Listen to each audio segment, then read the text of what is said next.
So now under this encapsulation, let's focus. The wrapping up of data and member functions into a single unit called class is known as encapsulation. Data encapsulation is the most important feature of a class.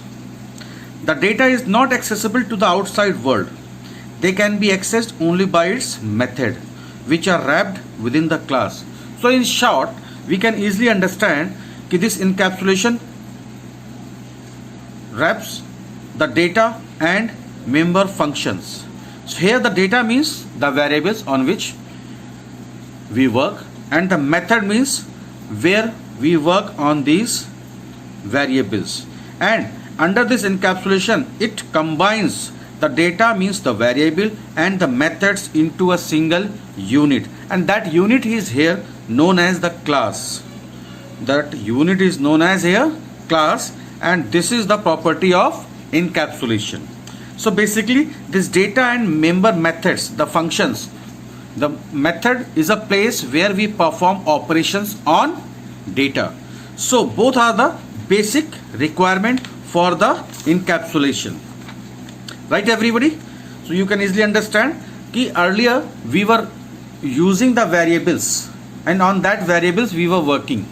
But now in the OOPS concept, under this encapsulation, the variables are used to perform operation and the operation we perform under the methods. So the basic unit is known as here class. So under this class we are supposed to declare two things, the variables as well as method, and this unit is known as here class, and this class represents the concept of encapsulation. And without this class we cannot write any single program in Java. So without encapsulation the Java programming is not possible.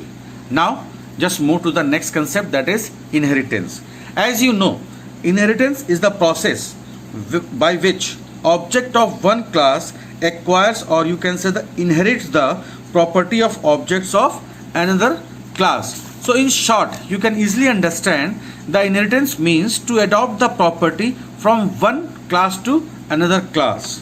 So here you can easily understand with the help of example. Please see, suppose I am teaching you in a class. So what you people are doing, you people are trying to understand the concept whatever the teacher is teaching. So here I am teaching the Java. So what you people are doing, you are trying to inherit my property.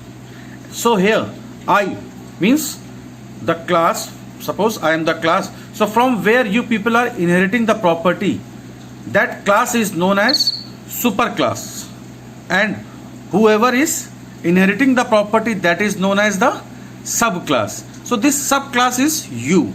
So you are inheriting my property, that means you can be the derived class, subclass, or the child class. And from where you are inheriting the property, that is me in this example. So I will be your superclass or the parent class or the base class, from where you are inheriting the property. So this is the simple working of inheritance.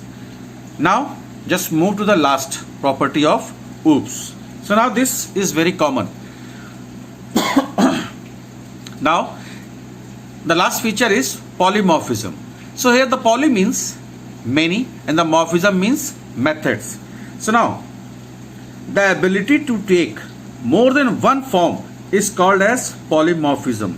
A function or method can exhibit different behavior in different objects of the same class. Thus, this behavior can be dependent on the types or number of arguments or data passed to the functions.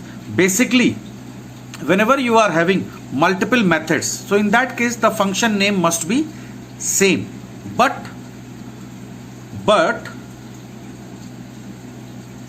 they should behave differently when used with different parameters or argument.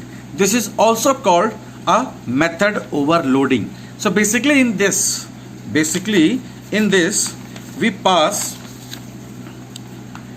we can say in other words, the ability of a message or data to be processed in more than a single form is called polymorphism.